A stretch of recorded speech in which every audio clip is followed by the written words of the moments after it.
80 లక్షల మంది స్టూడెంట్స్ ఉన్నారు. ఎవరి అకౌంట్లో ఈ 15,000 రూపాయలు మీరు వేశారు?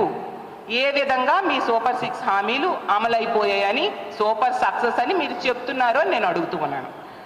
ఇప్పుడు చూస్తే ఈ పథకం గురించి ఉలుకు లేదు, పలుకు లేదు. మళ్ళీ అడ్డంగా మేము అమలు చేసేసామని వాదిస్తూ ఉన్న పరిస్థితి. మీ మంత్రులు, మీ ఎమ్మెల్యేలు, మీరు బహిరంగ సభల్లో వీళ్ళింటింటికి వెళ్ళి ఈ తల్లికి వందనం పథకం గురించి ఓదరగొట్టేశారు. నీకు 15,000, నీకు 15,000, నీకు 15,000 కనిపించడం భయం చిన్నపిల్లలు. ఇంత ఘోరంగా ప్రజల్ని, చదువుకునే పిల్లల్ని మోసం చేశారు. అలాగే నిరుద్యోగులకి 20 లక్షలు ఉద్యోగాలు ఇస్తాం, లేకపోతే నిరుద్యోగులకి 3,000 రూపాయలు నిరుద్యోగ భృతి ఇస్తామన్నారు. ఎన్ని ఉద్యోగాలు ఇచ్చారు? ఎంతమందికి నిరుద్యోగ భృతి మీరు ఇస్తున్నారు? జగనన్న చక్కగా డిఎస్సి అనౌన్స్మెంట్ చేస్తే దాన్ని క్యాన్సిల్ చేసి మీరు ఏదో 16,000 మందికి డిఎస్సి ఇస్తామని చెప్పారు. నవంబర్ 5వ తేదీ నోటిఫికేషన్ అన్నారు. నవంబర్ అయిపోయింది, డిసెంబర్ అయిపోయింది, జనవరి కూడా వచ్చేసింది. ఏది డిఎస్సి నోటిఫికేషన్? ఉద్యోగాలు ఎక్కడ? 20 లక్షల ఉద్యోగాలు అంటే 4 లక్షల సంవత్సరానికి ఉండాలి. ఏవా ఉద్యోగాలు? ఎంతమందికి మీరు 3,000 రూపాయలు ఇస్తూ ఉన్నారో నేను అడుగుతూ ఉన్నాను. గత ప్రభుత్వంలో జగనన్న ముఖ్యమంత్రి అయిన 7 నెలల్లో 1,25,000కు పైగా గ్రామ వార్డు సచివాలయ ఉద్యోగుల్ని, ప్రభుత్వ ఉద్యోగుల్ని జగనన్న ఇవ్వడం జరిగింది. మీరు ఎక్కడ 7 నెలలు అయిపోయినా ఒక్క ఉద్యోగమైనా ఇచ్చారా?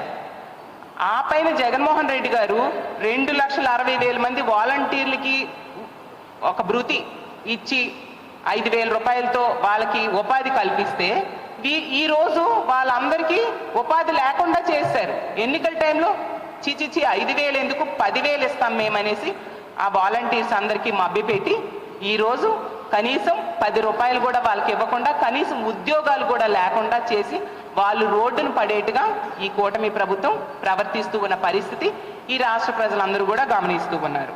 అలాగే తీసుకుంటే ఆ రామానాయుడు గారు అయితే వాలంటీర్ల దగ్గరికి వెళ్ళి ప్రచారంలో మీకు ఉద్యోగాలు జీతం 10,000 చేస్తాను, 10,000 ఈ కూటమి ప్రభుత్వం అధికారంలోకి వచ్చాక చేస్తుంది, మీకు జీతం పెంచిన వెంటనే జున్ను పట్టుకొని మళ్ళీ నా దగ్గరికి వచ్చి థ్యాంక్స్ చెప్పండి అని చెప్పారు. రామానాయుడు గారు నేను ఒకటే అడుగుతున్నాను, ఈ జున్ని పట్టుకొని ఈ వాలంటీర్స్ ఎవరికి ఇమ్మంటారు? వాళ్ళు ఉద్యోగాలు పోయినందుకు జున్ను ఇమ్మంటారా రామానాయుడు గారు అని నేను అడుగుతూ ఉన్నాను. అలాగే ప్రతి దగ్గర కూడా ఉద్యోగస్తులకి ఎంత నెట్ట నిలువుగా మోసం చేశారంటే వాళ్ళకు ఒక డిఏ లేదు, పిఎస్సి కమిషన్ లేదు, ఐఆర్ లేదు, ఇవన్నీ ఇస్తామని చెప్పారే. ఎంత దారుణంగా ప్రభుత్వ ఉద్యోగులు మోసం చేశారు. జగనన్న అయితే చక్కగా 27% ఐఆర్ ఇచ్చారు. మరి మీరు ఏమి ఇచ్చారు? అన్నీ కూడా కబుర్లు చెప్పి వాళ్ళను కూడా మభ్యపెట్టి ఓట్లు వేయించుకున్నారు కదా.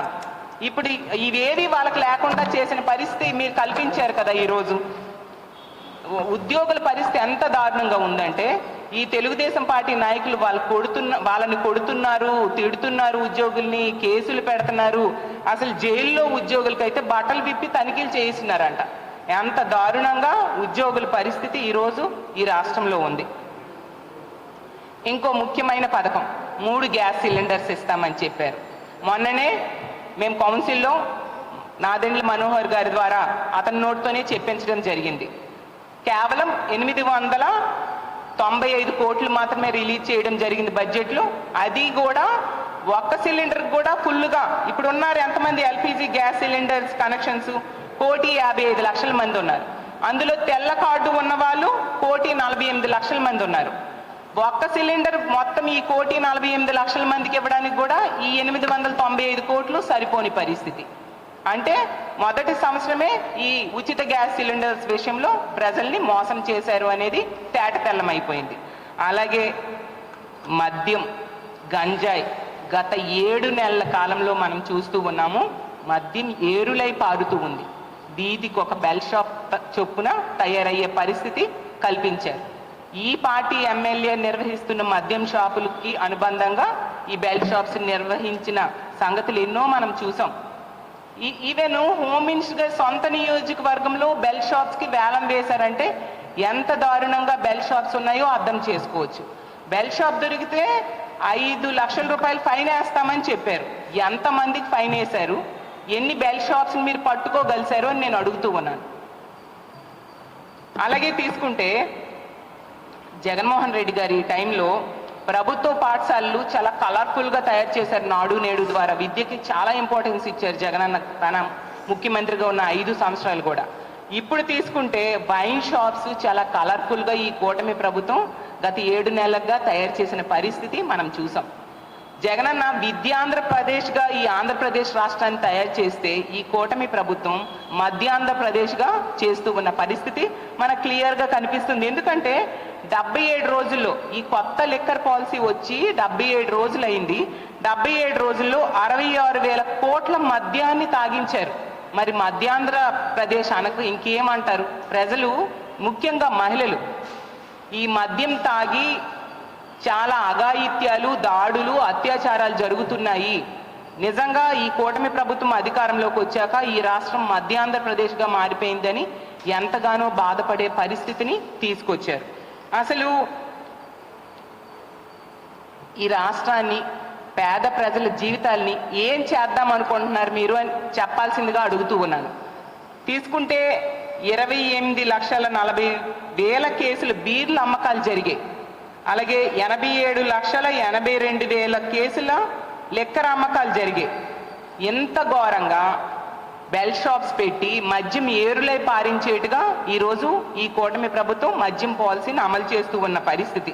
అసలు పల్లెల్లో ఏటీఎంలు ఉండవు చాలా దగ్గరలో, కానీ ప్రతి పల్లెలో కూడా మద్యంలో ఏటీఎంలు, అంటే ఎనీ టైం మద్యం దొరికే పరిస్థితిని ఈ కూటమి ప్రభుత్వం ఈరోజు కల్పించింది. అలాగే